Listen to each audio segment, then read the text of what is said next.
Paramashivoham.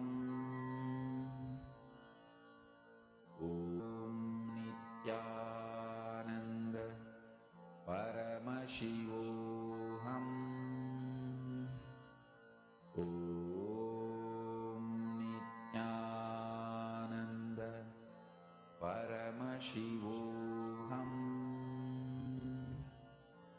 Om Nityananda Paramashivoham.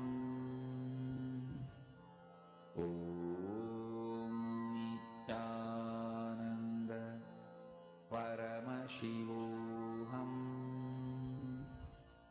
Om Nityananda Paramashivoham.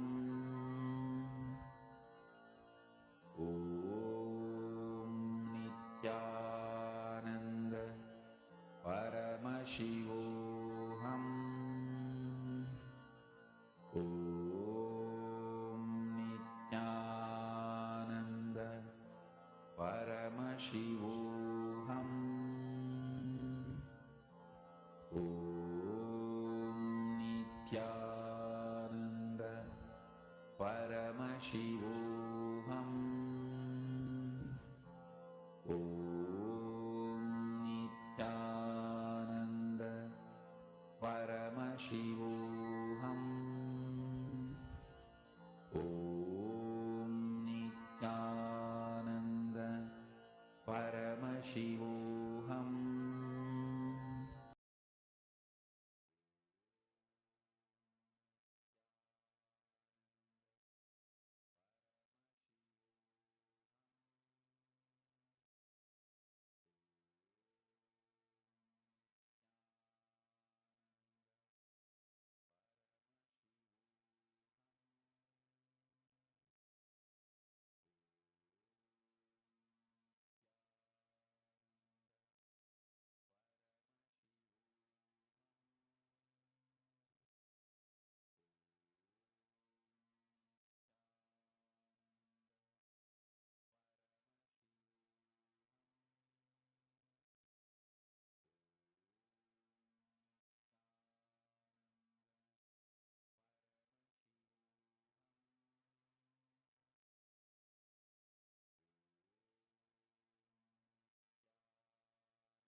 Ananda Paramashivoham. Om Nityananda Paramashivoham. Om Nityananda Paramashivoham. Om Nityananda Paramashivoham. Om Nityananda Paramashivoham. Om Nityananda Paramashivoham. Om Nityananda Paramashivoham.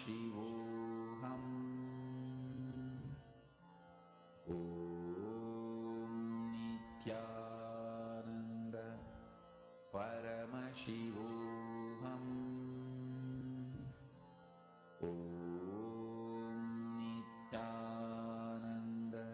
Paramashivoham. Om Nityananda Paramashivoham. Om Nityananda Paramashivoham. Om Nityananda Paramashivoham. Om Nityananda Please relax. Paramashivoham. And now request all the participants start posting the chat. How many of you were able to start connecting and start manifesting this power? Actually, the moment you start manifesting power, right? The moment you start actually keeping the object and you start manifesting it, you will see the space of oneness that you're established on will start influencing your relationship with reality. Means when you start telling yourself, you are in oneness with the reality. And when you are conscious will, you will see actually everything will start aligning. It will all start listening to you. One of the main pain points that many of us will die is where feeling everything went well, everything was going well, and just something happened, everything fell apart. The thing that we all struggle with, right? When things fall apart. Swami very beautifully reveals how nothing falls apart. Everything falls only in place. Today, the day that we're all receiving the darshan of Sandhya Nritta Murti represents this very principle. Nothing falls apart in life. Everything only falls in place. If you start understanding this, no situation will be able to take away or cause any kind of a powerlessness or pain in you. This is a very, very beautiful session, and we're going to listen to this revelations from Swamiji now on how everything in life is absolute auspiciousness. Let's all listen to the revelations.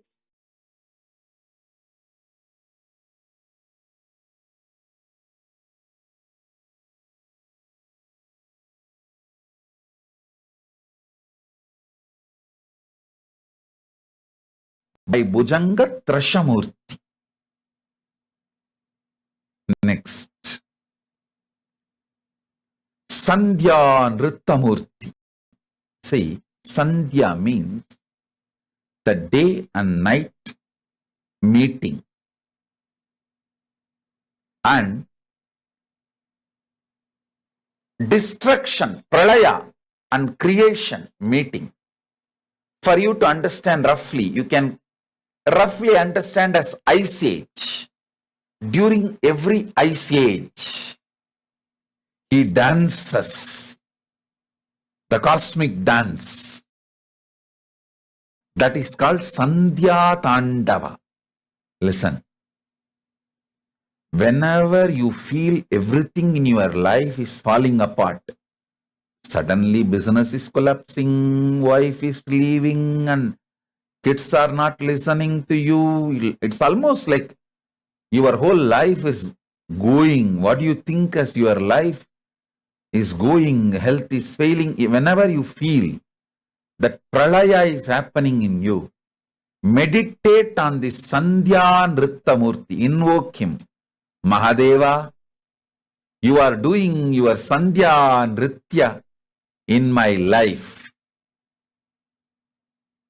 Just show me you are doing the Sandhya Nritya. That's enough. He will simply manifest auspiciousness in you. Listen. He just wants you to know he is doing Sandhya Tandava in your life. If you recognize it, you will say, all right, come on. Now, it is time. Let's start the creation. Let the new yuga start. Let the new universe manifest. Let the new life manifest. If you want new life to manifest in you, connect with Sandhya Tandava Murti. Nritta means Tandava. Sandhya Nritta Murti.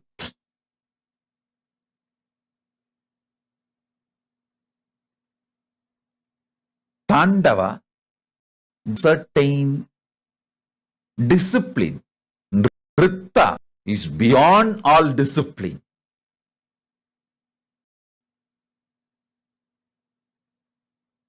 So, if you feel things are falling apart in your life, connect with Sandhya Nritta Murti. Mahadeva, Paramashiva, I know you are doing Sandhya Nritta in me. Just reveal that you are doing Sandhya Nritta So I'll be in peace. That's all. He will feel very shy. Hey, this fellow caught me. Now he knows my Leela. Okay, come on. All right. I'll create the new life for you.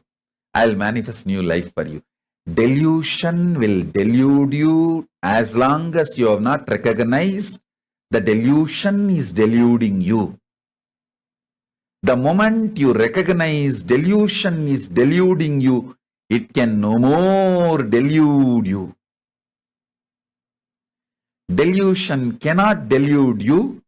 The moment you recognize delusion is deluding you.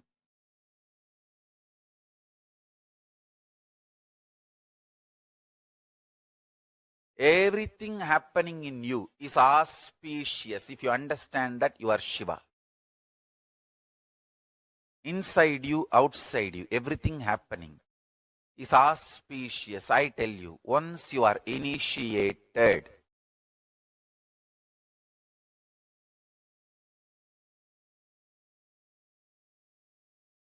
once you are initiated, once you are my disciple, listen very clearly.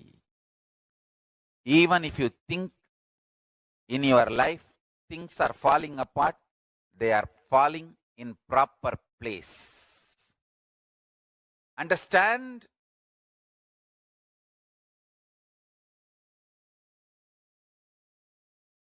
Nothing is falling apart. They are all falling in place.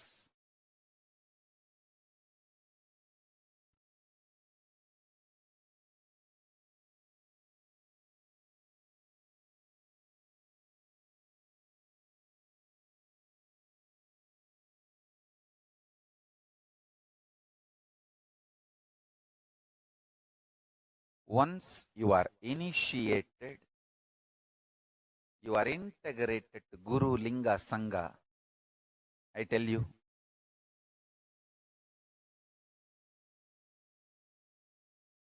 nothing falls apart. You may, even if you think things are falling apart in your life, they all fall in place. Understand that. Nothing falls apart. Everything happening is auspicious. Everything is falling in place for the higher purpose. I tell you. Once you sit with that clarity, you are Shiva. If you are able to come to that clarity in your life, you are master of your life. You are Ishvara. I tell you, whoever is constantly in firefighting mode internally lives as Jiva. Whoever lives in ferocious mode internally lives as Shiva.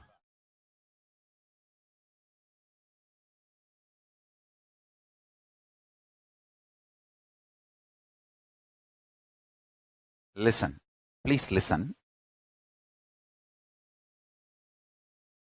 Whatever is happening is auspicious.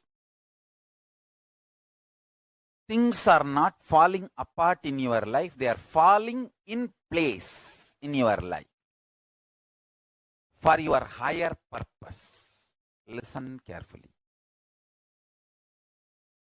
This 5 action, like creation, sustenance, rejuvenation, pulling out of delusion, liberation, these 5. These 5 principles means like creation of the universe is creation. The permutation combination of this 5 into 5, 25, is happening constantly in you. So understand the truth.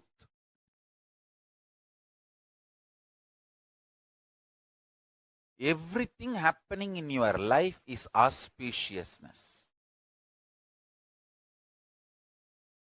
With this one truth, one powerful cognition, if you sit and bring this clarity, completion, joy, restful awareness, this one principle in your life alive, then you are free from death. You are free from death.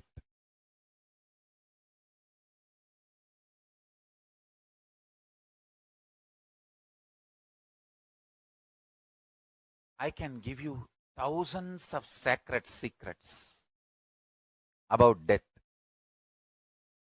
Just catch this one truth. Everything happening in you is this 25 activities happening in your life, internally, externally. So be very clear. If you are suddenly having lottery, wealth is getting manifested. If you are losing some money, the destruction of wealth is happening. But that does not mean you are a loser or something is wrong with you. You are Paramashiva. Things are not falling apart. Things are falling in place. Sometimes some wealth loss awakens strong, active, workaholic energy in you, which is, you might have lost few $1,000s, but the energy gets triggered in you, maybe worth of millions of dollars. I have seen this happening. So nothing is wrong, inauspicious. I should say my first 16 years, I will call it as a training period, because I was under my gurus. When they all sat in Jiva Samadhi, Mahasamadhi, I started working with public. So 1994 to 2024, last 30 years, intensely working with people from all culture, all different religion, race, caste, creed, gender, from all backgrounds, working with human beings from every continent of the world, every country of the world, every corner of the world. I have developed a powerful methodology to transform any being and transmit this Paramashivatva to any being. Listen.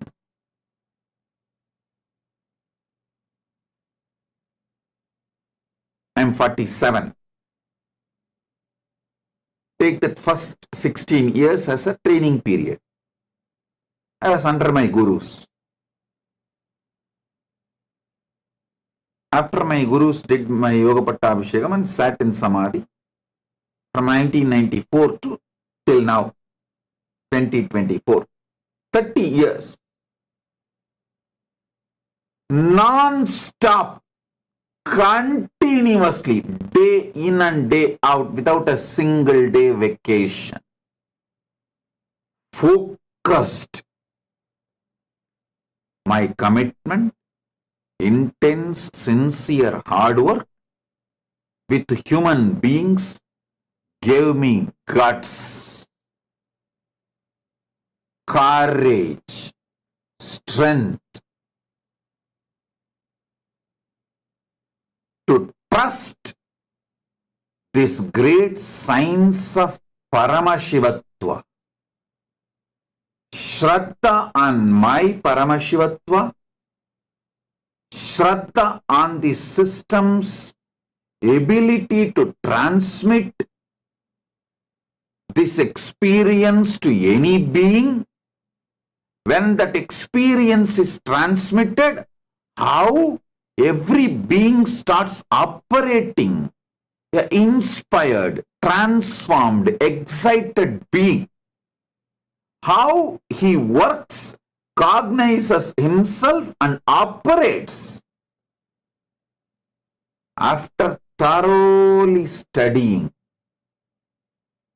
I am giving you some of the ultimate truths, conclusions I have arrived. Fundamentally, people are good. Listen, fundamentally, human beings are good. It is the ecosystem in which they are placed in destroys them. So any mess up, mistake, crime, criminal negligence,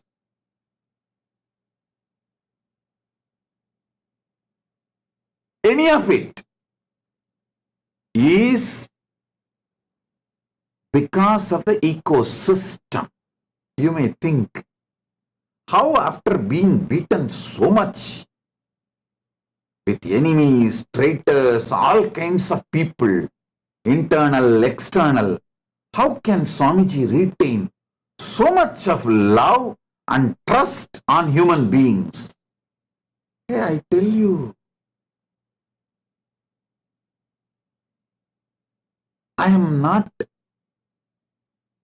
talking out of some blind spots or some fantasy or some delusion. No.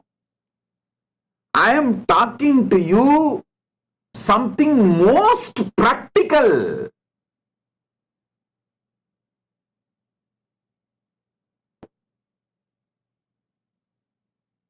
See, when someone is exploitative, abusive, evil, he creates that same vicious circle and same kind of a people, ecosystem, everything around him, and lives and dies in frustration. Even if the outer world, so-called wealth, name and fame, success, power, even if all of that is gathered around him, he lives and dies in frustration, depression as evil. If someone decides to do tyaga, create tremendous love, compassion, knowledge-centric, enlightenment-centric civilization and sacrifices, he creates a powerful, virtuous circle. You are good. So when people come to you, they express goodness, and then you express more goodness, they express more goodness, then you express more goodness, they express more goodness. This is called virtuous cycle. I tell you,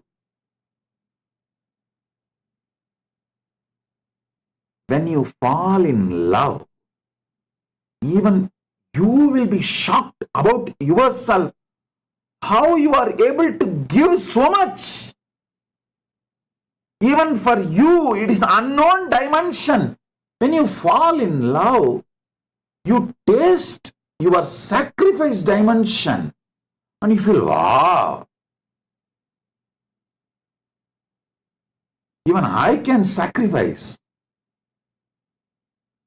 So love introduces the dimension even unknown to you,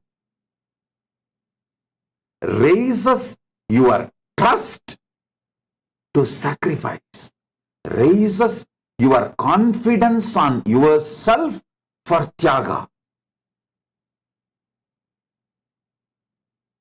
Even you discover your new dimension. Even an ordinary human love, falling in love with human being, can do this. You think Paramashiva's love is something less?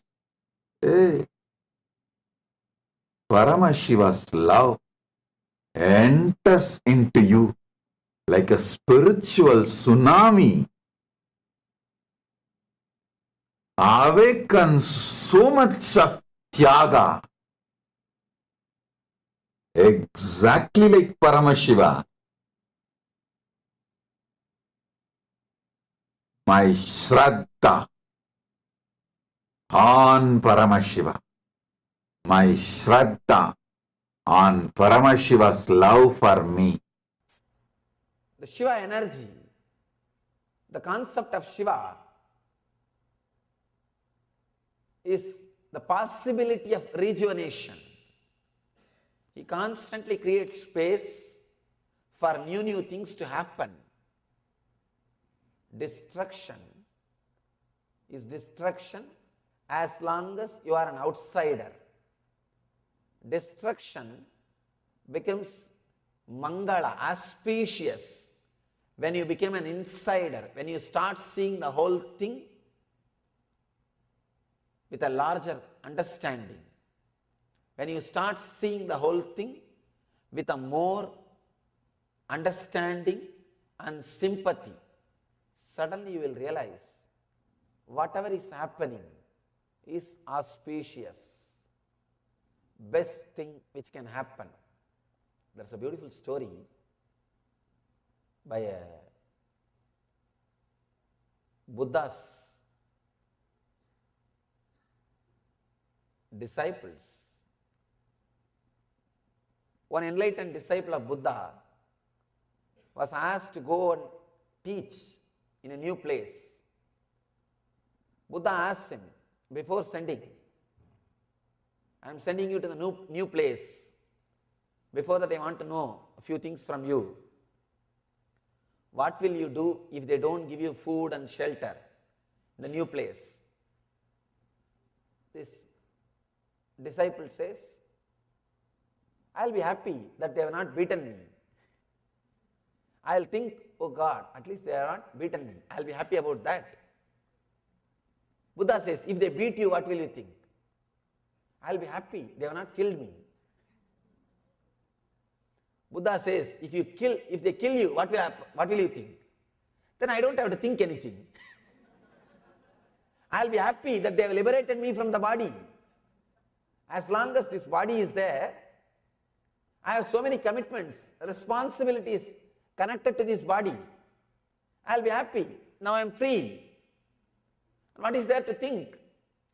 And there is nothing after to think. Buddha says, now you are ready, go and teach. Understand, the person's mind is ready to feel whatever is happening, will happen, is auspicious. You may think I am talking something impractical. No. If you move towards love, if you little fall in love with something, suddenly you will see anything connected to that object or that person is auspicious. If you have fallen in love with something in your life, you will realize anything connected to that person or that object will be auspicious. There's a beautiful saying, when you fall in love with something, that object looks like God for you. Understand? When you feel connected, when you fall in love, whatever happening will become auspicious. It will look auspicious. It will look holy, sacred, mangala. You won't be able to find any fault. If you are filled, if your body is filled with energy, whatever happens on the planet Earth, you will feel auspicious. You will feel so much confidence. You will feel so much energy. Everything will look divine. Person whose body and mind is filled with energy, who is overflowing, He will feel so much confident about things and the things happening around the world. He will not have fear. He can't be depressed. Person with low energy, any small thing is enough to depress him. In your life also you can see. Sometimes you feel everything is great. Whatever is happening around you is great. When you are overfilled, when you are overflowing, when you are fulfilled with energy, when you fall in love, even stone looks like God. If you feel connected to the whole existence, suddenly you see whole life is auspicious. Anybody who feels whole life is auspicious, Mangala, is enlightened, liberated. He doesn't have fear. He doesn't have difficulties. He doesn't have problems. He doesn't need anything else. That very understanding, whatever happens is auspicious, is enough. When you are really in tune, you will understand whatever is happening is auspicious. The best thing which can happen is happening. If you trust your logic, your intelligence, you will always be complaining. If you trust the cosmic intelligence, the cosmic logic, you will always be relaxing and appreciating. You can feel this cosmos as an order or as a chaos. It's your freedom. You can either feel as a beautiful order. Just see. No traffic signal. All the planets are moving without hitting each other. Even if they hit, not much danger. Things are happening. Or you can say, no, so much of chaos, so much of fighting in every home, so much of trouble in every house. You can look at this angle or from that angle. It's your freedom. You can think whole world, whole cosmos as order or chaos. You can think as most auspicious, Shiva, or the ultimate destruction, devil. It's up to you. It is up to you. In all our lives, at least once or twice, we have experienced that part. Just look back. The moments where you took major positive decisions, those moments you would have had that confidence, that courage. Whatever is happening is auspicious. At some point, you would have surrendered either out of joy or high energy, or the decision that nothing more good, nothing more great can happen to your life.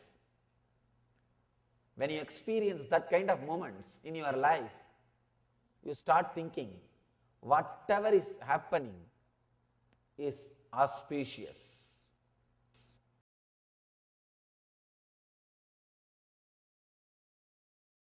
Why enlightened beings are constantly feeling whatever is happening is auspicious? It is just because of the Kundalini Shakti. Once this Kundalini energy awakens in you, you will feel so much of energy in your body, you will not be able to complain about anybody. Understand? You will complain about anything or any person or any incident only when you are in low mood. Means your usual mood. You will not be able to complain, criticize, or feel disappointed about any person or anybody If your body is overflowing, bubbling with energy, you feeling whatever is happening is auspicious or inauspicious is directly connected to your energy level. At some time, if you get the glimpse of that high energy by some method, sometimes people get into that high energy without even knowing. Maybe if they go to some high energy places, or if they are really relaxed, they get into that high mood. Suddenly those few moments or few hours, you feel you are so fulfilled, nothing is wrong in the planet Earth. You will feel everything is going the best way. If you have had this glimpse, these moments in your life even once, you can be called as a spiritual seeker. Sometime, even while seeing the sunset, suddenly you feel the whole thing is settled in you. And you think, God, everything is beautiful. Things are happening. It's okay. Suddenly, some mood, you are silent, you are relaxed, you are filled with energy, and you see whatever is happening is auspicious. There is only two planes of existence. One, the plane of normal human beings. Whatever is happening needs to be altered. Anything they cannot say, I really like that person, but they can't stop, they can't end a sentence without that but. Without that but, they can't end any sentence. They cannot make a statement without that but, there ends. If you are using that word, but, or this, then you are a human being. There is another one kind of existence. Whatever happens, he is not bothered at all. In Gita, Krishna says, samaschitta. It does not mean he is not compassionate. Understand? A person who is balanced does not mean he is not compassionate or he doesn't suffer seeing the others struggle, others suffering. He tries only to remove others' suffering instead of he suffering with them. First thing, you need to feel completely overflowing. Whatever is happening is auspicious.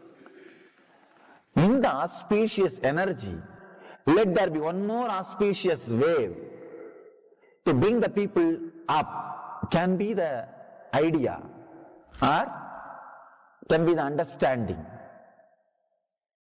The person whose Kundalini is not awakened, whose Kundalini Shakti is not become alive, in Sanskrit we call Kundalini Jagrata. The higher consciousness awakening, if it has not happened in you, whatever is happening inside and outside you will be inauspicious. If that awakening happens, whatever is happening inside and outside you will be auspicious. The core content of your inner space is Paramashivoham. You are Paramashiva. Listen carefully.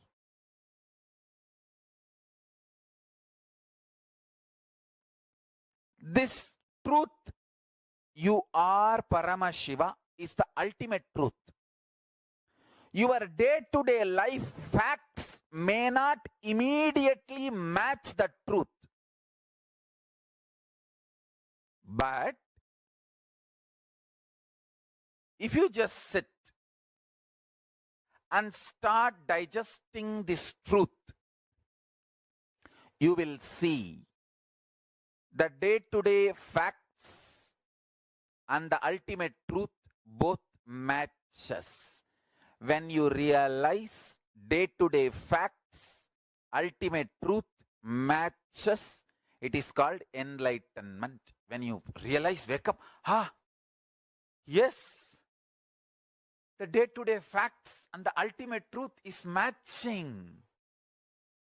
That is called enlightenment. Listen carefully. The ultimate truth I am telling you now, you are Paramashiva. And your day-to-day facts immediately don't match. No. There are too many conflicts, confusions. How can I be Paramashiva? But if you sit and understand, if you bring love in your life, love, deep love for everything happening, you will realize two things. Everything is auspicious. Paramashiva, Sada Shiva. Sada means everything. Shiva means auspicious. Understand? Conclusions you arrive cannot affect your conviction you are the ultimate. Whenever you feel there is a ghost, just stare into it, it will disappear, because it is nothing but your own projection. If you stare, you will understand there is nothing there, it is my projection from here. It will just settle down into your inner space. You will not see any of your projection. Only when you are in a bipolar mood, half of you is seen and half of you is seer. If you stare and come to awareness, whole of you becomes seer. If whole of you becomes seer, you are a Brahmana, Parpan. If whole of you is Parpan, you are a Parpanan. If half of you is seen and half of you is seer, you are a Chandala, bipolar. If whole of you becomes seer, you are a Brahmana. In day to day, whether you are successful or failure, you manifest power or you manifest powerlessness, these are all conclusions you arrive that cannot affect your conviction you are Sadashiva. The conviction Sadashiva cannot be shaken. You are the Para, the ultimate. Mahasadashiva, Brahmins call Parabrahma, Vaishnavites call Paramapatam, Shaivites call Parashiva, Shaktas call Parashakti. Para, the space of Para, you are that, the independent, intelligent, active, inspired, charged up, passionate embodiment of Ananta Kalyana Gunas, all the auspiciousness.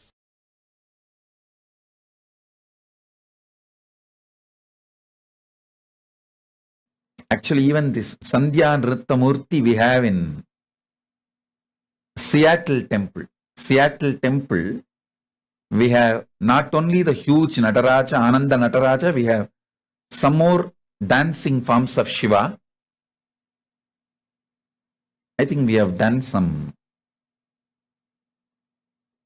that 108 dancing forms of Shiva, and sent to different temples few deities, few forms. So Seattle has Ananda Tandava, as in Chidambaram, and Sandhya Nritta Murti, and even Los Angeles has few more Tandavas of Paramashiva's forms. So connect with this superconscious mutation, Sandhya Nritta Murti. You will realize nothing is falling apart, everything is falling in place.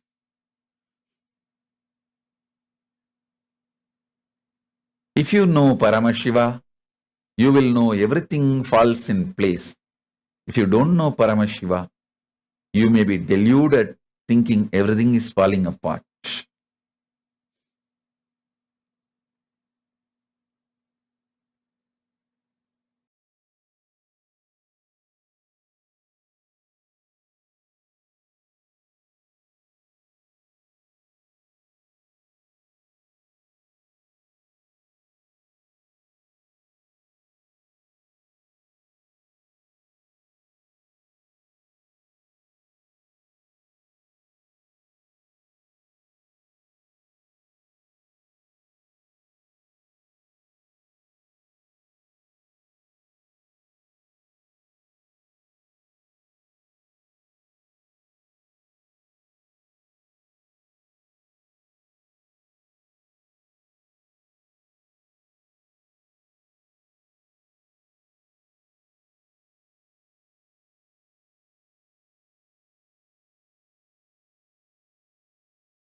மண்ணே மாமலையே மணியே மாணிக்கமே மரகதமே வைரமே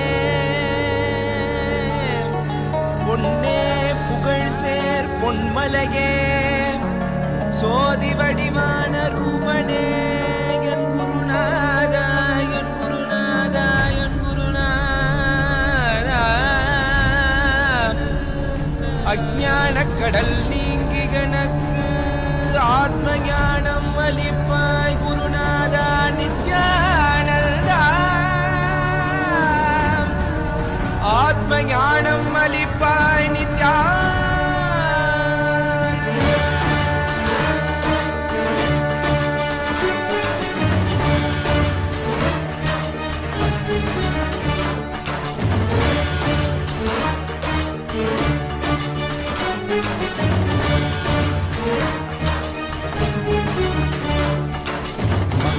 கொண்டு கங்கை முடிக்கொண்டு நர்த்தனம் புரியும் ஈசனே சுடலை பொடி பூசி புடுக்கை தன்னை ஏந்தும் காலனே புடி தோலனே வீடு பிடியால் உள்ள முறைகின்ற மதுரை மாநகரின் ராசனே இன்னல்களை கலைந்து இன்பங்களை அளிக்கும் சுந்தர வடமணி நேசனே ஞாயிறு திங்கள் நித்த முறைகின்ற செவ்விழி கொண்ட செல்வனே சொக்கனே எந்த சோமனே ஐயா சோதி வடிவான ரூபனே அடிமொழி காணா மலையே அகிலம் போற்றிடும் ஐயனே நாதாவரணனே நால்வர் போற்றிட நயமுடனாடிடும் நாதனே ஆழகாலம் உண்டு ஆழம் காடுதனில் ஆனந்த நடமிடும் ஆதி செய்வனே மங்கையிடம் கொண்டு கங்கை முடி கொண்டு நர்த்தனம் புரியும் ஈசனே சுடலை முடி பூசி முடுகை கணையேந்தும் காலனே புலி தோலனே மீனின் விழிகால் உள்ள முறைகின்ற மதுரை மாநகரின் ராசனே இன்னல்களை கலைந்து இன்பங்களை அளிக்கும் சுந்தர வடமணி நேசனே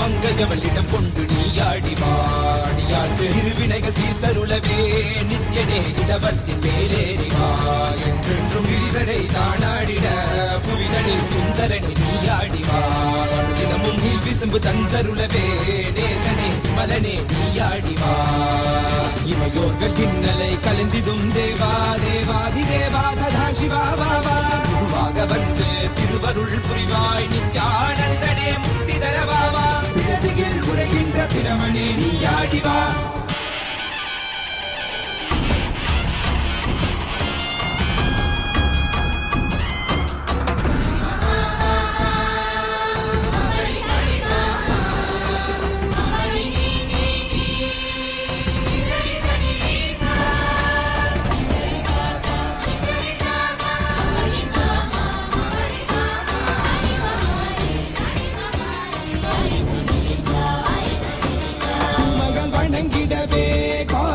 மண்ணாய் உரைபவனே அப்பாய் காட்சி தரும் எங்கள் ஆணை காவலசே ஆதிகந்தமிழாத ஜோதியாய் அருணகிரி உரைநாதனே உலகைய கிடும் வாயு வடிவே காலகத்தி ஈசனே தொழுதிடத்தில்லை நகர்தனில் வானில் ஆடும் கூத்தனே பஞ்சபூதமும் நித்தம் பணியும் பரமனே பரமேசனே रचित नित्य वैभव गुप्त कैलैवासने ईशने सर्वेशने परमेशने जगदीशने नित्यने आनन्दने जीवने गुरुदेवने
Sorry for the technical glitch. I hope now all of you are able to see us and hear us clearly.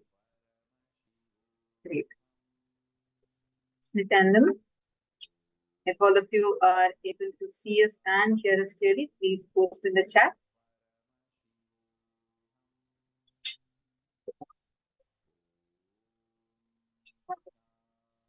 The foremost thing.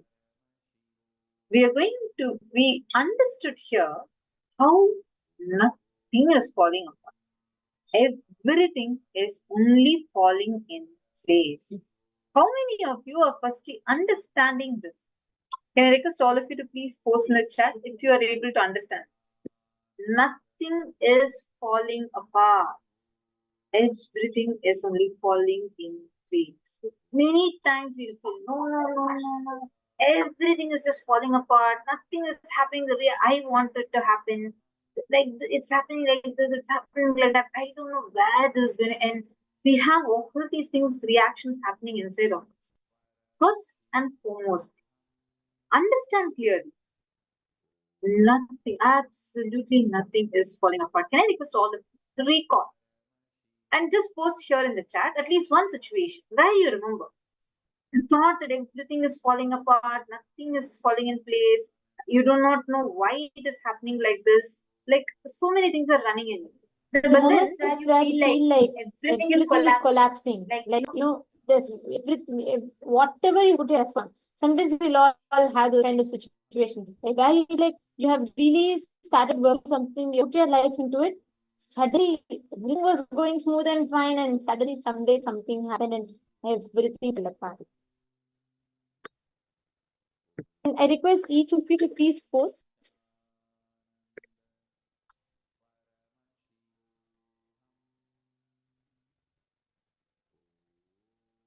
What is that one such moment that you felt like things all have fallen apart, it's not going to work anymore?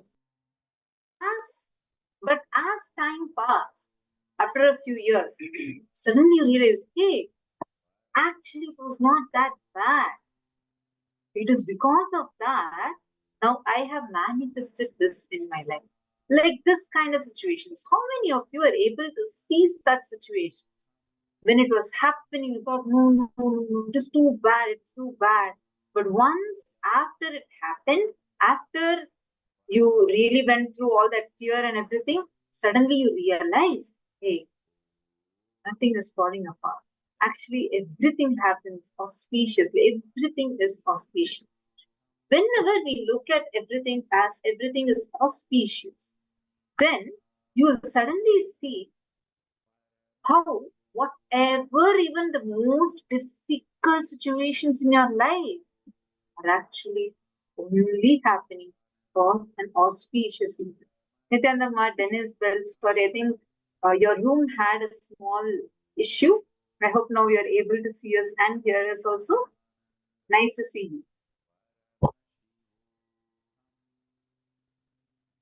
See, how many of you, I request all of you to sincerely listen to this.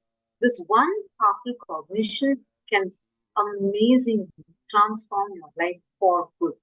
This one powerful cognition, just this one thing, nothing is falling apart. Everything is falling in place. Just understanding this one, cognizing this one, can powerfully help you to be healed, help you to be in a very, very powerful manner. In your inner space, it just becomes so strong, so powerful. Can I request all of you to recall such situations in your life and please post it here in the chat. Many times you might think, oh, why it's happening like this now? Why is it happening like that? This shouldn't have happened. Why only me? Why only I'm having this in my life? But then suddenly you realize, oh God, this whole thing is just happening in a very auspicious manner. I remember how many thousands actually messaged during the pandemic time when Swamiji had revealed this powerful cognition, and then we had a session on it in one of the earlier Paramashivohams. And that time,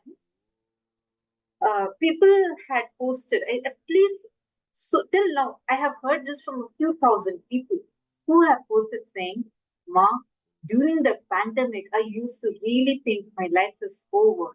I was laid off my job, I lost my friends, or I lost my parents, I lost some loss they have experienced. And they thought their life was over. But it was exactly at that time they discovered Swamiji. Otherwise, they would have never ever come across Swamiji. And that was an auspicious happening. Understand, you need to discover like this. What was that auspicious happening for you? Many times it could even be the miracles. See, how many times whenever you hear miracles from others, you'll be like, I wish I had such a miracle. I wish this miracle happened to me. But that's what Paramashiva was doing to you when the Sandhya Nritta Murti, Sandhya Tandava Murti, when he dances in the twilight zone.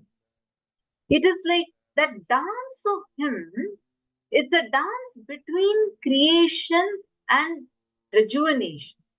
It is that phase where you're in a delusory phase. You're put into that phase where you feel like, oh my God, everything is collapsing, It's just going overboard. I can't handle it. The moment you say, hey, Swamiji, I know even through all this difficult situation, it is your Sandhya Tandava Murti that is doing this Sandhya Tandava, Sandhya Nritta, the dance during this twilight time.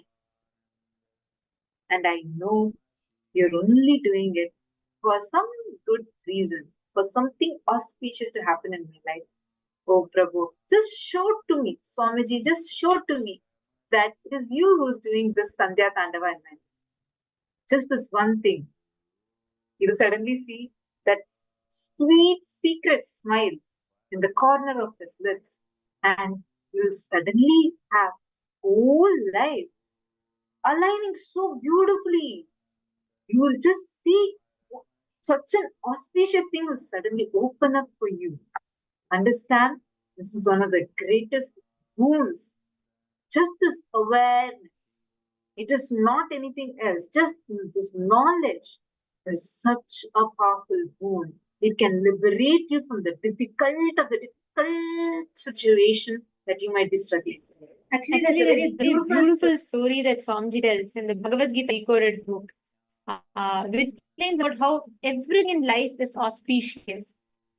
Once a sage, right, and sage and enlightened master, he goes to a village and he starts settling the village, and all the villages he starts to heal people and all that. So people are all like very curious, and all the villages connect, like they all come listen to him, get the solutions from him, etc.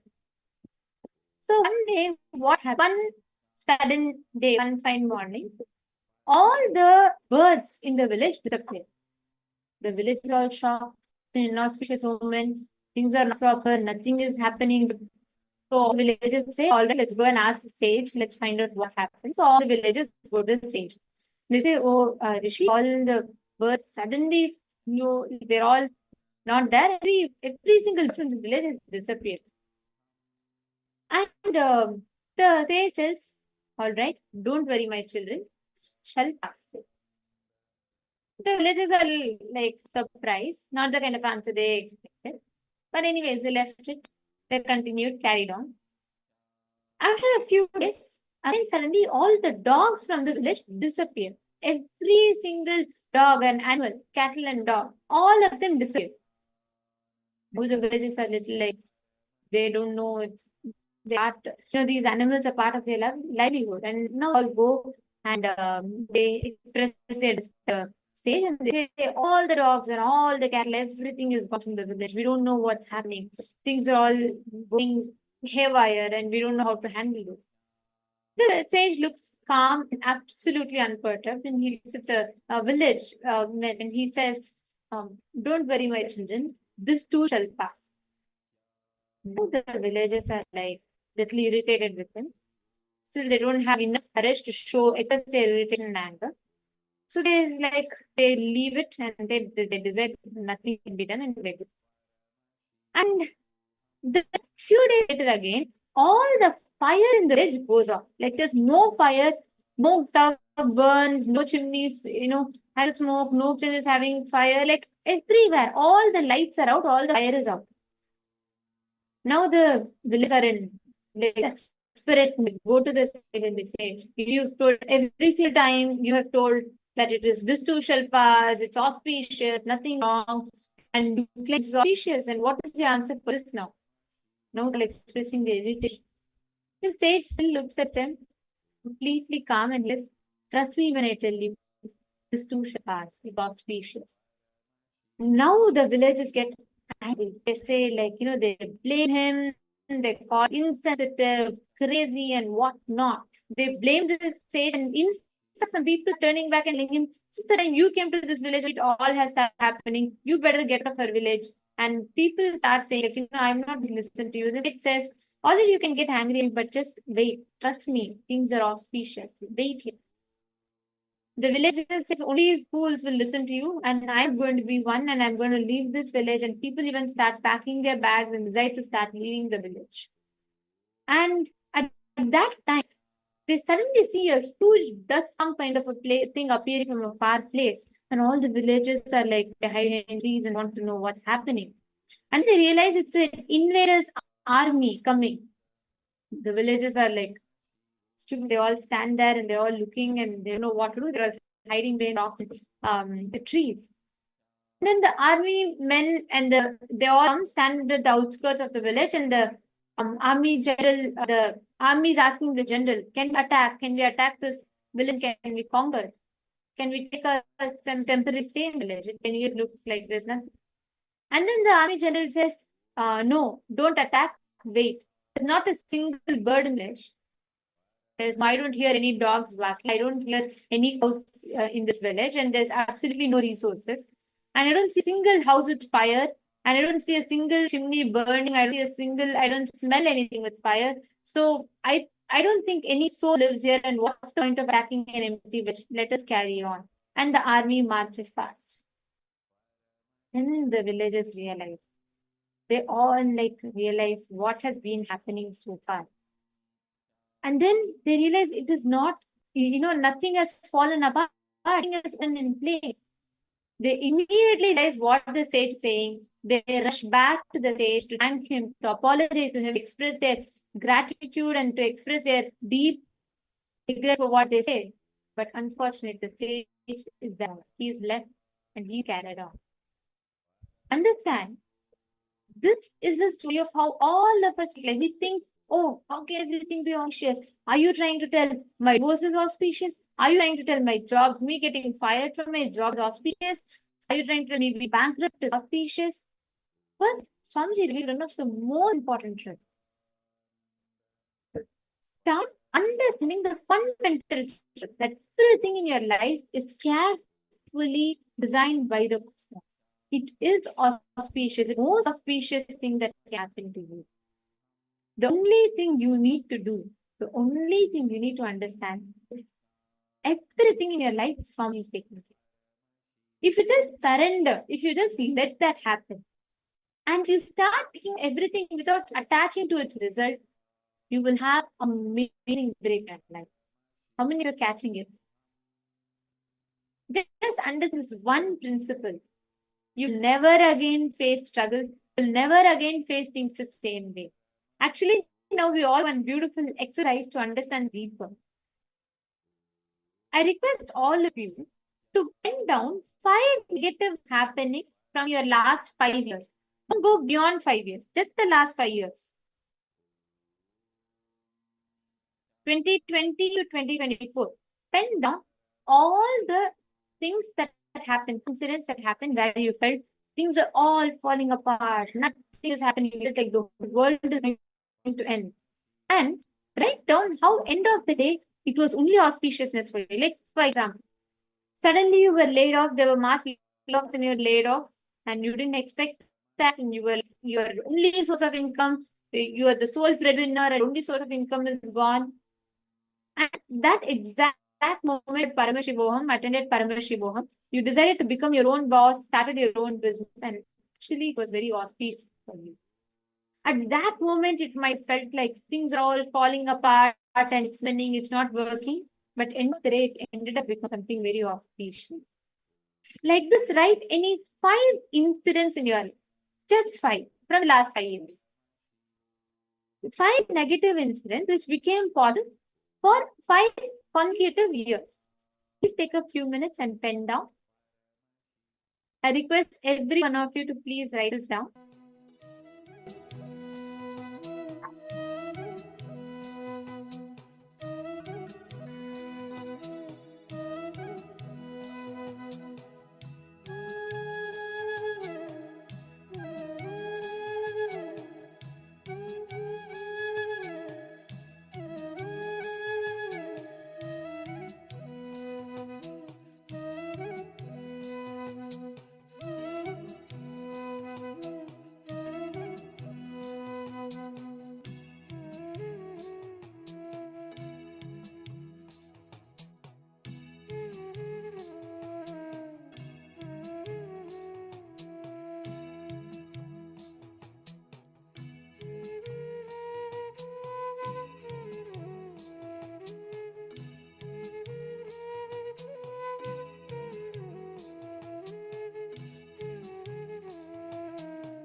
Hope all of you have written down. Now, with this understanding, we start breaking this call. Everything in your life is only auspicious. And from this understanding, we operate every decision, every strategy, everything you look at life. Look at it from this perspective, this condition.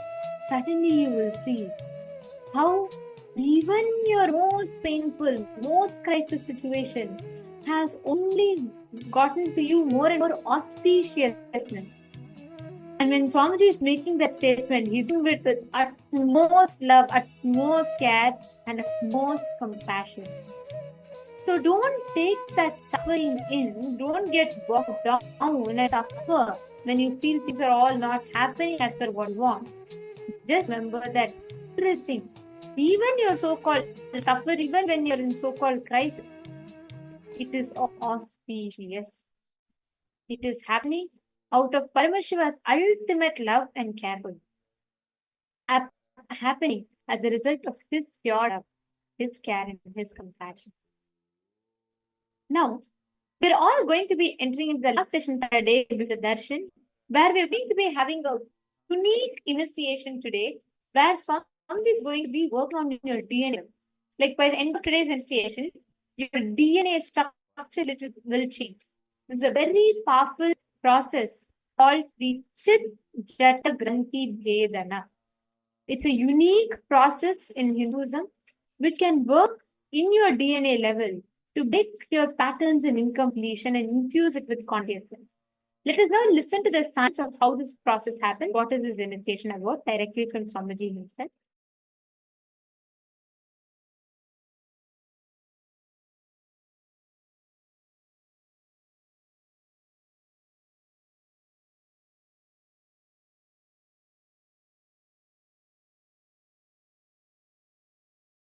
Paramashiva's message.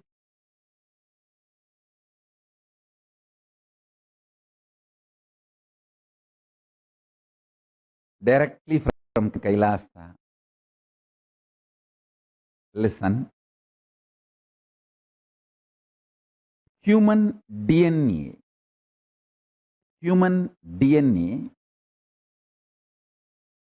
has ripe, grown. Now it is capable of creating a wormhole to receive the different reality and existence of the higher superconscious dimensions of the universe, like a portal, receive the knowledge, powers, and superconsciousness itself from the higher dimension and radiate it, manifest it.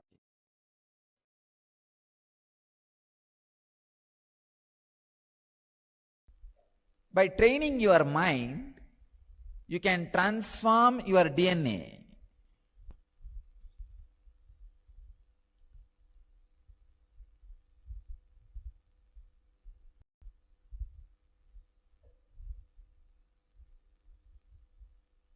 Today I want to introduce a few truths about this epigenetics.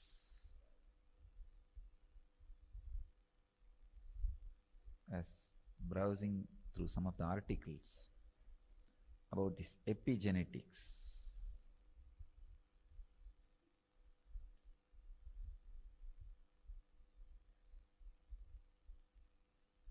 this is Dr. Hassan Church.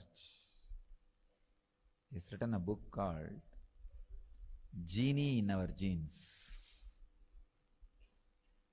He has done a great service to Vedic tradition by proving many of the Vedic truths scientifically.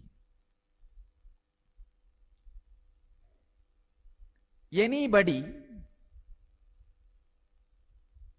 digs in any field with the one goal of Satya, truth, they land on Vedic tradition. In any field it can be. See, without having the vested interests of the marketing companies, marketing industry, in any field, anybody does research with Satya. Satya as the goal, truth as the goal. Simply they land on Vedic tradition. A rishi,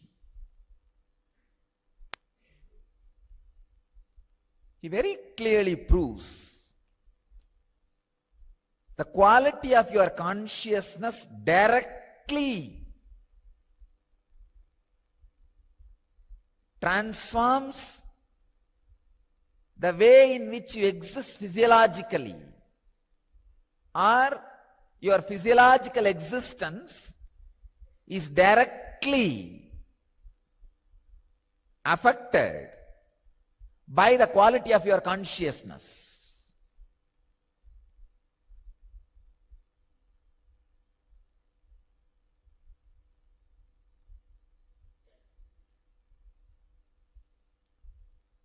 The quality of your consciousness and the physiological existence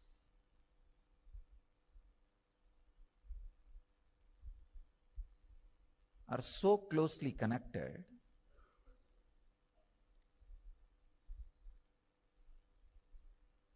the epigenetics, they have done so much of research on this field, on this epigenome. Epigenome is a protein particle responsible for your genes and all the happenings based on genes. Please understand, we are always taught genes are responsible for our diseases. No, it's not true. Even your DNA is not responsible. The quality of your consciousness is responsible. The quality of consciousness can directly change DNA. Asan Church very beautifully proves even the persistent diseases handed over to you by the previous generations, like cancer, sugar, blood pressure, heart diseases, even they can be just altered, changed, transformed by the quality of your consciousness.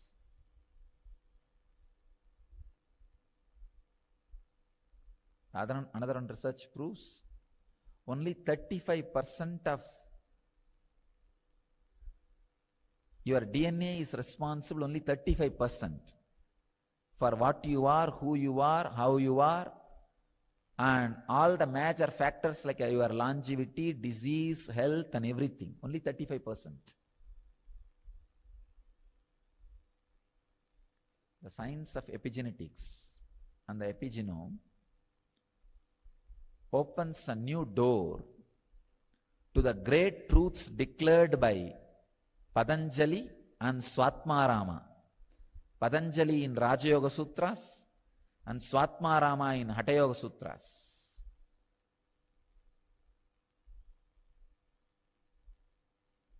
Shiva Sutras says very clearly,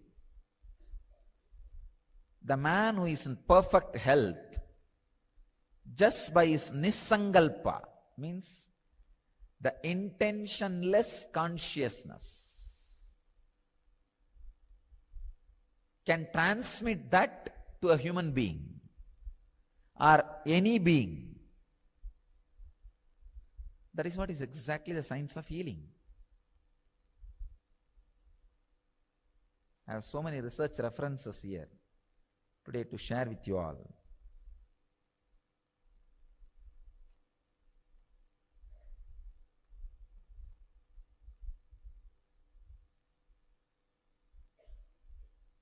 One is the Dawson Church research and the truth about the epigenome. I can see very clearly when I see these researchers, exactly the experience which is happening in me, in others when I do the healing is scientifically recorded and proved.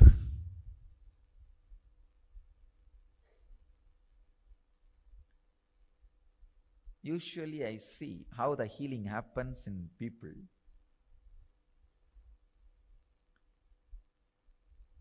I can see very clearly when I put the hand on the person, the epigenome structure starts changing, which is responsible for the whole building. Please understand, DNA is not responsible for the building. DNA is like a brick.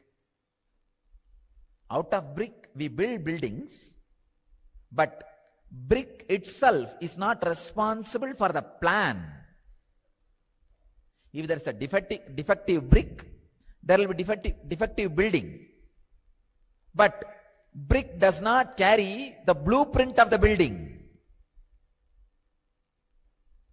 The epigenome is responsible for the blueprint of the building. I could see very clearly. The epigenome transforms itself and DNA just alters as per the transformation of the epigenome, and clearly the body just remembers the health. Please understand, health is your nature. You don't need to create it. You just need to remember it. The remembrance immediately awakens and the health is back. That is why even the doctors were surprised and shocked when they see the persistent diseases like cancer, blood pressure, all those things get healed. Especially these long-term drug therapies are no more needed and people just walk out of diseases. The quality of your consciousness, the quality of consciousness in which you are living is directly responsible. It can just alter, transform any disease, including diseases like cancer, arthritis, handed over to you through generations. If you go to the internet, tons and tons of research is done in this field.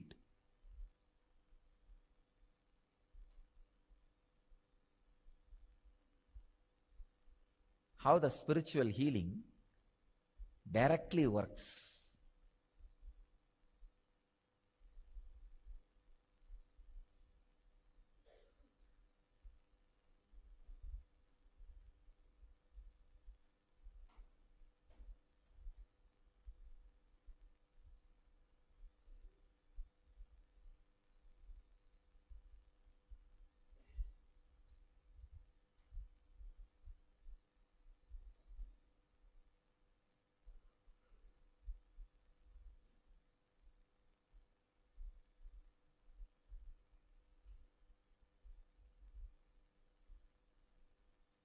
Not only during spiritual healing, even during initiations, and when people come and sit near me in my breathing space, I can see very clearly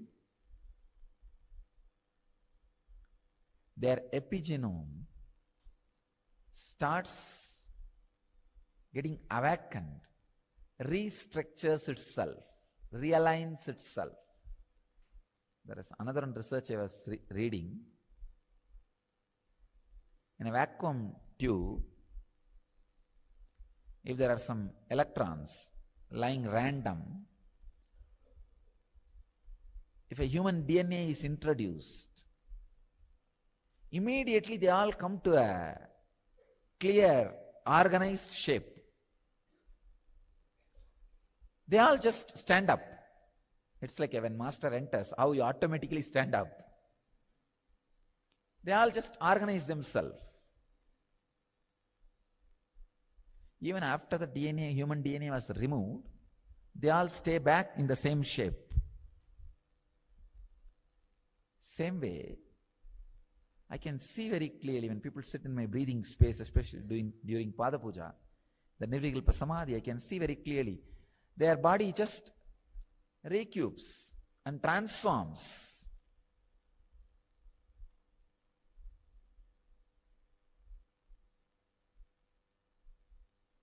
I used to wonder how to express this clearly in scientific terms. Hassan Church has done that job. Very beautifully, very scientifically, he has explained.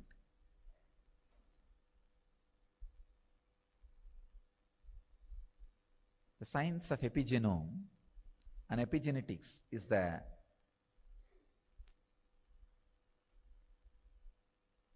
revelation. It's a science which proves now the declarations of Patanjali and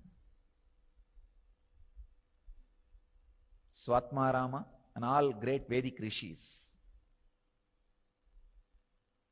and my own experience.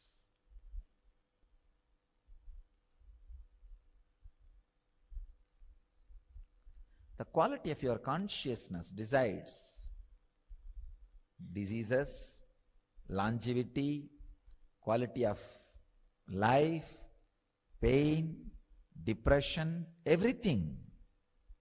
Even the persistent diseases like cancer, blood pressure, heart diseases, sugar, everything.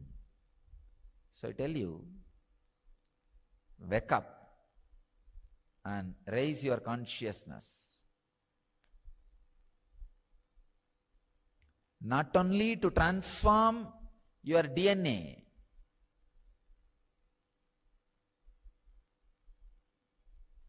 to transform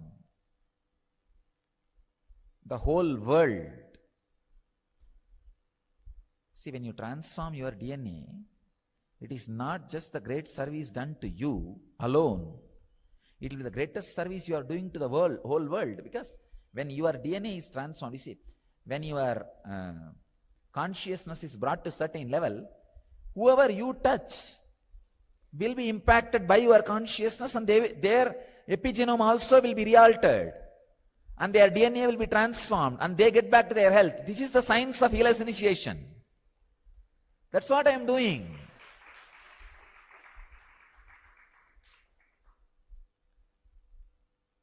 Not only I transformed my epigenome and transformed my DNA structure and brought the highest possible conscious expression in this body and mind. Whoever is touched, if they also can raise their consciousness, of course, when I touch, the physical and mental healing happens. And if they also put a little bit of their effort and take up the responsibility to receive it completely, then a complete epigenome transformation, DNA transformation happens in them, and they also start experiencing the higher and higher possibilities of the consciousness in their body mind. So naturally, when they touch somebody else, their epigenome gets awakened, the DNA gets transformed, the health starts happening in that person. This is what the ripple wave effect. And I tell you,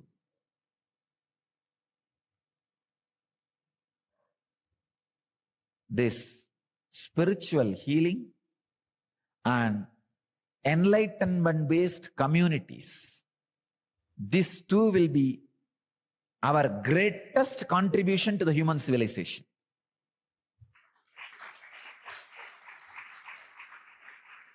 And the epigenome of epigenetics, this science of epigenome and epigenetics, will legitimize what we are doing internationally. This science will legitimize what we are doing internationally, I tell you. seeing the researchers and the reports, I'm really shocked, not just surprised, shocked. Every word uttered by our rishis, every truth casually mentioned by our rishis, which I am bringing back to life experientially, is proved with solid reports and researches.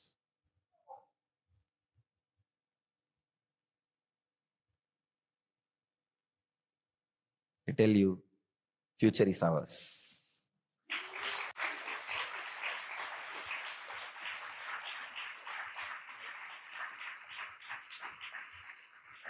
If humanity is going to have future, it is ours.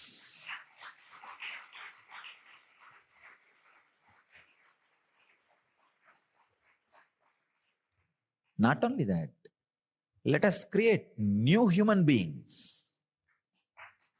New human beings. It is time we create a breakthrough. We give a breakthrough for human beings. Like how gorilla, chimpanzee became human being. Now it is time for a human being to become enlightened being.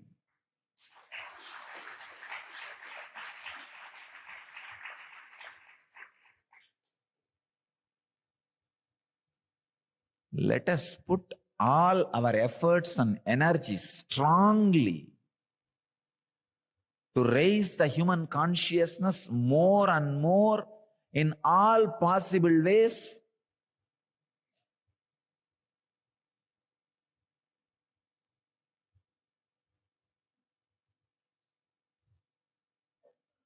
This will be the greatest happening to the humanity. Even one moment, if you can unclutch and relax in restful awareness, or you can help somebody to unclutch and be in restful awareness, you are adding something great to the universe. Understand? Something great to the universe. Even if one moment you unclutch and rest in conscious, restful awareness, and help somebody to rest in restful awareness, raising consciousness, you contributed something great to the humanity. Understand? You contributed something great to the humanity. Let's popularize. Let's popularize these great researches on this epigenetics and the epigenome, the ideas about the epigenome. Epigenome can be changed through conscious choices regardless of what we have been handed over through generations.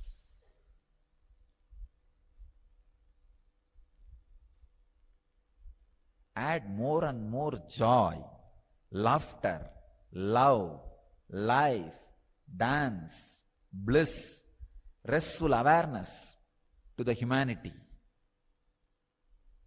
Let us create intense, conscious cyclones, superconscious tsunamis.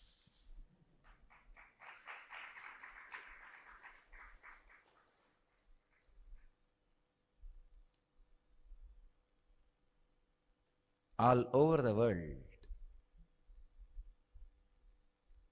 Save the humanity, human consciousness, and human health. All you guys decide two things strongly. One, from now you will live in the highest possible consciousness continuously. Second, even if you leave the body, you will get back to serve the world in this highest consciousness. We need more and more people in human body to remove the inhumanity, from humanity. We need more and more people in human body to remove inhumanity in humanity. It's time. We really need. We really need.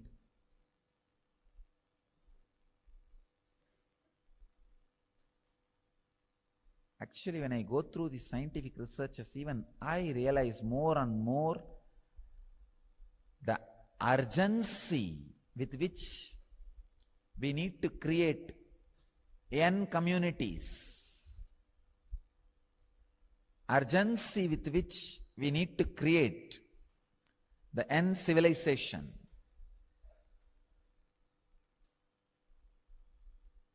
urgency with which we need to radiate enlightenment.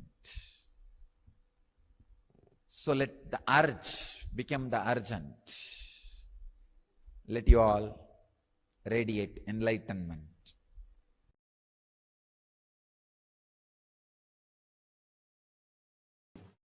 Listen to this.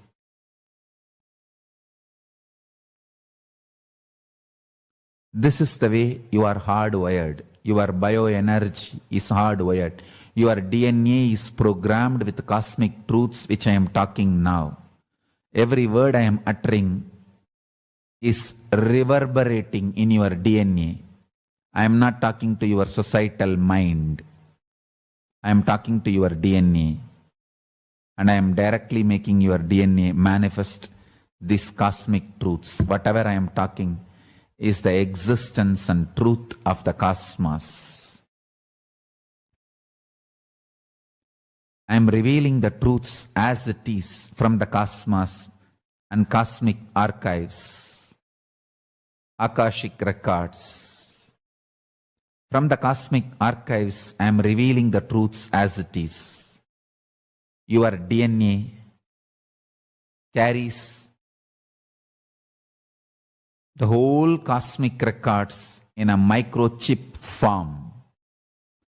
The whole cosmic record, whole cosmic knowledge, the whole cosmic memory, the whole cosmic programming, the law, software, programming with which the whole cosmos is functioning, the same program is in your DNA.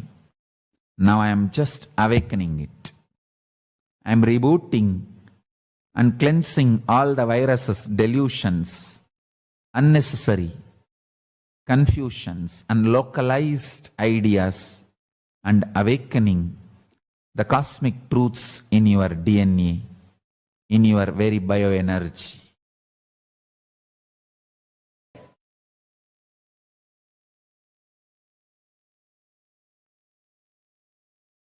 The hydrophobic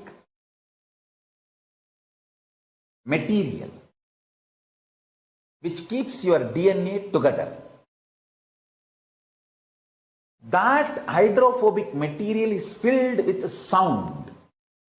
See, being becomes identity through sound. Identity becomes physical expression of a person through fire. The person manifests is good, bad, right, wrong, everything through earth, the Prithvi element. See this satsang again to understand what I am saying. The sound component, Nada Tattva, sound principle, keeps consciousness and matter together, means that is the first intervention into the hydrophobic component which keeps DNAs together, DNA's spare parts together. Guru, by giving the right sound, vibrations, cosmic principles in the form of Anagata Dvani, he gives new birth and breaks all the patterns passed through the generations inside you. If you are serious, Mita Rajani, if you are serious about breaking the patterns passed on through generations, attend morning process. After the satsang, the Paramashivoham process I do, attend to that. The sounds I am creating and infusing into you purifies the hydrophobic component which keeps your DNA material together, which is the bridge for being to become identity, identity to become personality. The purification happens in your core level. Attend every morning this Paramashivoham process with Atmalinga. That's it.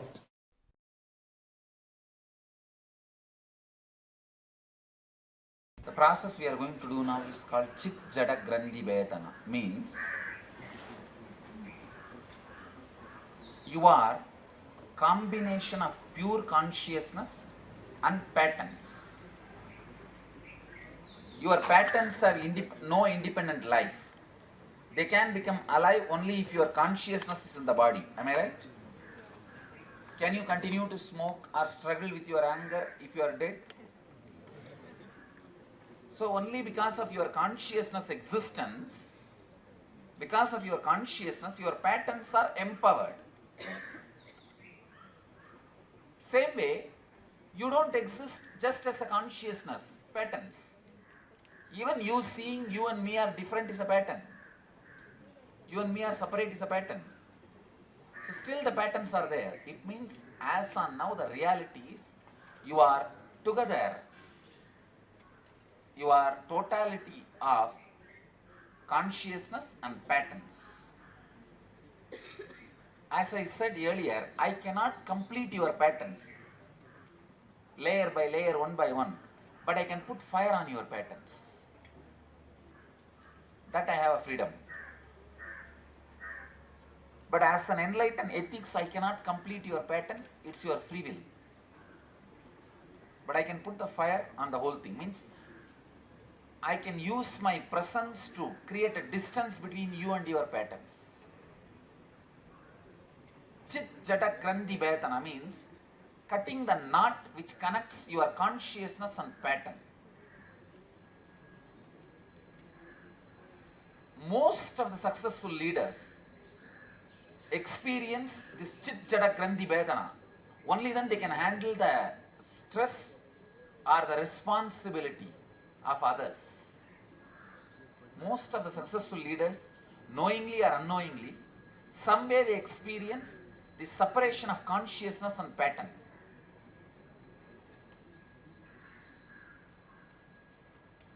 Because only when you experience the consciousness and pattern are separate, you get the strength, power to handle any amount of pattern, even others' patterns. You feel empowered even to take responsibility for others' irresponsibility. See, this process may remove a deep addictions, like a very deep-rooted addictions, like which you were trying to complete in the Mrigasarira Vasa, the animal body living. Those deep patterns will lose power over you. It is a very powerful way of disowning your incompletions.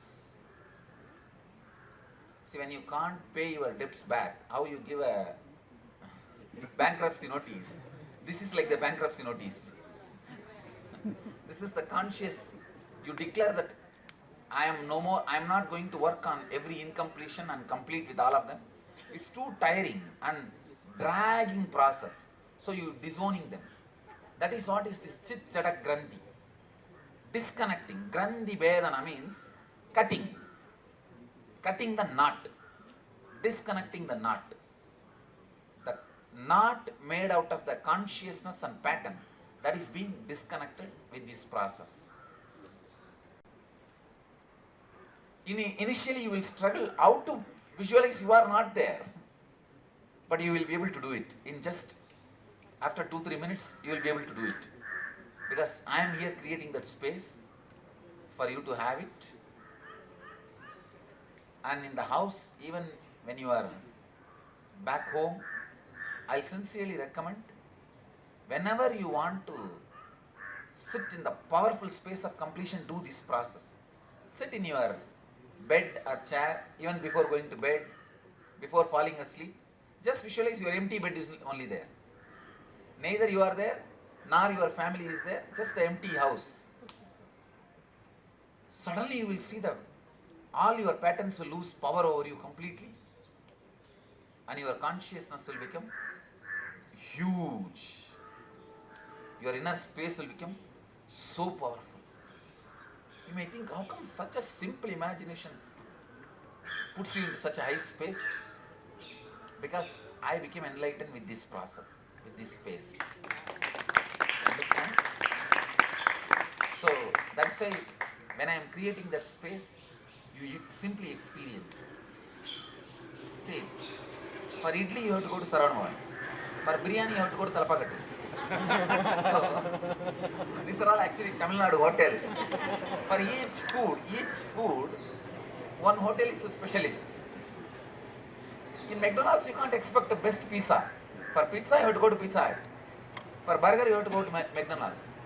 Like that, this process is my specialty. Because my all unconsciousness, I am done. Now I am not going to pay the debt anymore. I declare bankruptcy. So that they can't touch you anymore. They can't do anything to you anymore. Understand? So, now there is nobody going to be here. Only banyan tree is going to be there, this empty space. See, when none of us came inside, how it was? Like that. Dakshinamurti will be there, tree will be there, nothing else. This chair is empty. And your seat is empty. Be in that emptiness. It's one of the very powerful process through which Bodhidharma made many people enlightened. Please sit straight.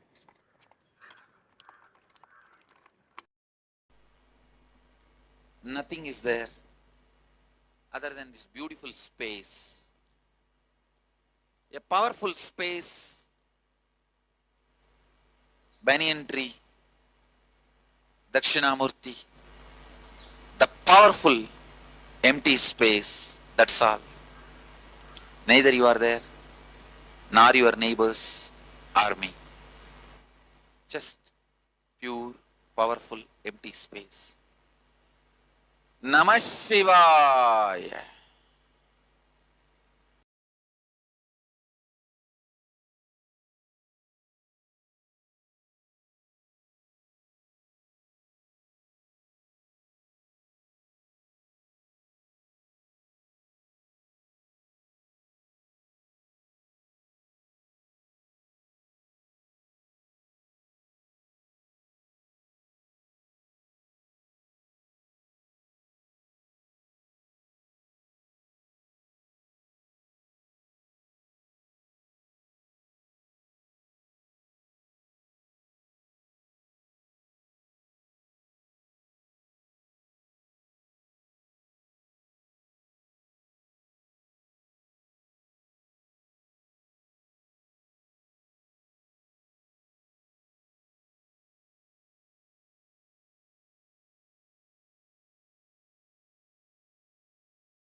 the process of Chit Jata Granthi Vedana is what all of us are going to be receiving as initiation today. Fundamentally, your DNA is made up of hydrophobic material. I mean, it's put together by hydrophobic material. Your DNA is the closest matter to consciousness. If there's some part of you which is the closest to consciousness, it is your DNA. Like if you see the DNA, how the whole double helix structure is held together, that is through these hydrophobic materials. You call it as adenosine, like ATGC. Now, all that, the ATGC, which is connecting and holding the two strands of DNA together in that double helix structure, are hydrophobic materials. Similarly, the one that holds your consciousness with your DNA, they are called as, actually that is sound, the vibration, sound. That's what basically holds it together. And recently, how many of you have heard about cymatics, where you visualize, you're able to visualize sound in a manner where you're able to actually see it with a certain pattern, with a certain manner. You actually get to see it, witness it. How many of you have seen it? There's a beautiful experiment by Dr. Suzumo, a Japanese doctor, who had actually studied between the relationship between sound and DNA. Understand, there are certain frequencies, vibrations that can directly affect your very DNA strands, because the DNA and consciousness is held together using sound. Sound is that binding agent. When you have chaotic sounds inside of you, those chaotic sounds disturbs your inner space very, very, very deeply. And that disturbance causes a lot more pattern. Understand? Why do you think? How many of you have seen when you listen to the mantras, especially whenever the temple mantras are chanted? How many of you have seen that it actually has a direct positive impact on you? Like you suddenly see your whole inner space feels a lot more calmness, you experience suddenly like a lot more energy, etc. inside you. Why do you think that happens? There are tons of experiments that are shown, proven so far how powerful your words are, how powerful your thoughts are, and the power that the sounds actually carry. Cymatics, Ma Teresa saying, me, I love cymatics studies. Beautiful, actually, Ma Teresa, that's cymatics. If you just watch it, there are tons of studies that prove that how certain frequencies can actually change the pattern of even matter. See, why this is so important is, many times, many of your life negative patterns, life negative ideas, thought currents, the sounds that are sitting inside of you is probably causing you to do more and more life negative actions and decisions again and again and again. So when Swamiji is actually putting that fire in that binding agent, Chit, consciousness, Jata means matter. Chit, Jata, Granthi. Granthi is the connection. The Granthi, Vedana. Vedana means breaking of these knots. Chit, consciousness, Jata, matter, Granthi is the connection that they have, the binding agent, which is the sound, which is holding it together. That Granthi, Vedana process. Vedana means breaking of those knots. When these knots inside of you are broken, enormous energy is released, and these knots prevent many of your patterns that are existing till now. See, you supply your energy to your patterns. When the knots are broken, you stop supplying that energy, thereby the patterns is dying away. Suddenly you will start seeing so much of inner space available for you to manifest what reality you want to manifest. And one of What's the most important components components here here is is the kind the of thought thought currents currents that that you you cherish. cherish. Like unconscious in your life. You would have cherished so many Words, sounds, and thought currents, which again and again put you back into a spiral of running to its completion, patterns, etc. Unfortunately, what happens is these sounds becomes the granthi, the knots, ties your DNA together with consciousness. The process that Swamiji does is using intense frequency and vibrating to eliminate all those sounds, the incomplete thought currents that embed your DNA close to consciousness and re-infuse with the ultimate frequency energy, which will awaken, allow you to enable you to consciously access the superconscious happening in you. So this initiation that Swami is going to be giving all of us today is a very, very powerful one, which directly works on your very DNA level. And you know the most interesting part of this? Today's initiation directly alters, works, and empowers you to harness your consciousness, the core consciousness based on which you function. And it will directly work on empowering, to enabling you to access, to harness that consciousness of you, that core consciousness component of you. So that is why today's darshan, today's initiation, it will be very special. Nityananda, Montil Palgloria, Nityananda, nice to see you. And I see a lot of us who have joined in with us, Shuchen, Madeline, Alita, Nityananda, Mama, Vaping Zoom. I see so many of you here who have joined. My Dennis Bell. All right. See, how many of you feel? I request all of you to listen to this and post the answer for this. How many of you feel many times you have experienced, you encounter situations where you make certain decision, you again and again and again keep coming back to similar type of situation, keep reproducing it again and again and again in your life, and you feel like you're stuck in this sort of a rut and you do not know what to do, you do not know how to do it, but you just constantly are stuck in this pattern. How many of you notice it? And you catch yourself telling the same kind of things to yourself again and again, the same thought currents. Understand, that means the sounds that you're cherishing inside you, the thought currents, the thought patterns that you are reverberating with,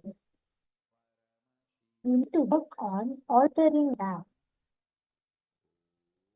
Swamiji beautifully tells, the vibes you are in attacks your tribe. Everything around you that you act is based on what frequency you are in. And today's initiation, what Swamiji is going to give is, has a huge role to play in giving you breakthrough in your very DNA level. We all think, oh, I am like this because of my genes, my hereditary, and we have, I am having disease maybe because it runs my family, or I am alcoholic because that runs my genes in my blood, or I am this and that, I'm whatever. We add a lot of these components to our genes and hereditary. While as much of it is true, but not entirely, because your conscious will, when you start consciously accessing your subconscious happening, you start manifesting your reality. The quality of your consciousness can directly change your DNA. The quality of your consciousness, how you start manifesting, that has the ability, the power to directly change the very DNA level in you. And this is what all of us are going to be receiving in this initiation. In just a few minutes, we are all going to be entering into darshan, receive the initiation. I request all the participants to please come and settle down on camera.